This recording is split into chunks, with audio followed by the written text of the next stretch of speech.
International travel could resume for Australians in December once that 80% of the population is fully vaccinated. To coincide with the milestone, we have heard from Qantas. It's announced plans to recommence international flights from December 18th.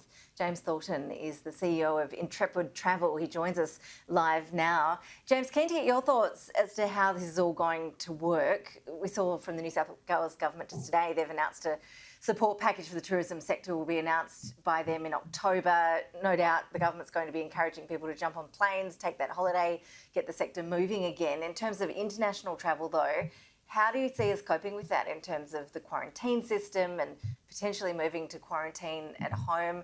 What have we learnt from overseas that needs to be applied here in your view?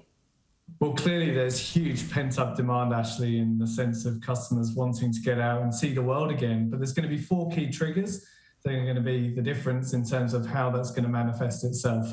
Firstly, we've got to get to the 80% vaccination rate. Secondly, we've got to get consistency in terms of our approach to borders. And that's not just international borders, but that's domestic borders. Thirdly, we've got to get consistency around the way in which we're approaching testing and the ability for testing to be able to take place pre-travel, during travel, and then post-travel. And lastly, as you said, we've got to tackle the quarantine issue. At the moment, it's an absolute demand killer that international travellers have to come into the country and spend 2 weeks in a government-approved hotel. Until that's addressed and removed and we move to a home quarantine scenario as a first step, we simply won't be able to welcome the $60 billion worth of travel income that came into the country in 2019. We're starting to see changes overseas. Ireland, just in the last week, has scrapped its quarantine list. We're seeing the UK and the US reconnect with each other. So Australia really is being left behind, and it's really the hotel quarantine situation which needs probably the most urgent addressing and moving to that home quarantine situation. James, I was looking at your website earlier and it gave me major wanderlust looking at all these amazing pictures of people travelling at all these walking trails in Machu Picchu. There were pictures of wildlife safaris in Africa. It does seem so far away from where we're at now here in Australia. When this international border opens, I mean, it sounds great, but when do you think realistically Australians will be able to get to those more sort of far-flung holiday destinations? How long are you expecting the travel bubble situation to continue for? Yeah, look, we've definitely all got that wanderlust, haven't we? Being stuck at home for 18 months and only being able to travel domestically where it's been feasible.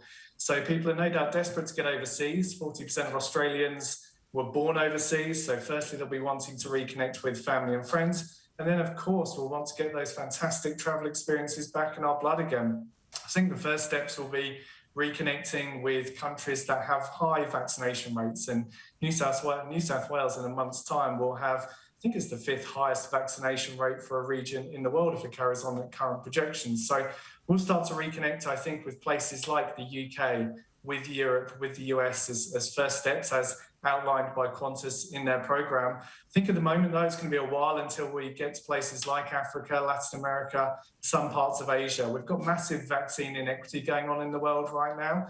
Less than 2% of COVID vaccines have gone to low-income countries at this point.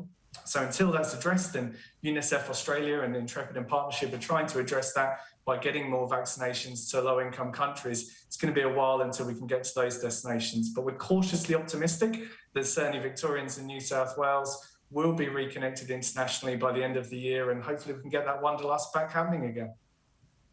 And how are you handling that as a business executive? What are you doing for your team in terms of making vaccinations mandatory? And what about travellers? Anyone who wants to go on one of your tours, will they need to be double vaxxed to do that? They will, yeah, absolutely, Ashley. Intrepid's made the decision that as of the 1st of September, every single Intrepid traveller will need to be double vaccinated and have proof of vaccination. We do that because of the safety and security of course, our customers who go on the trips, but also the destinations in which people are heading towards. We need to make sure that we protect the local communities and the environment, ensuring everyone is as protected and safe as to do so. At Intrepid, it's also mandatory vaccination for our leaders and our crew as well, who are going to be operating the trips. And that will be our policy moving forward, which I think is the right thing to do.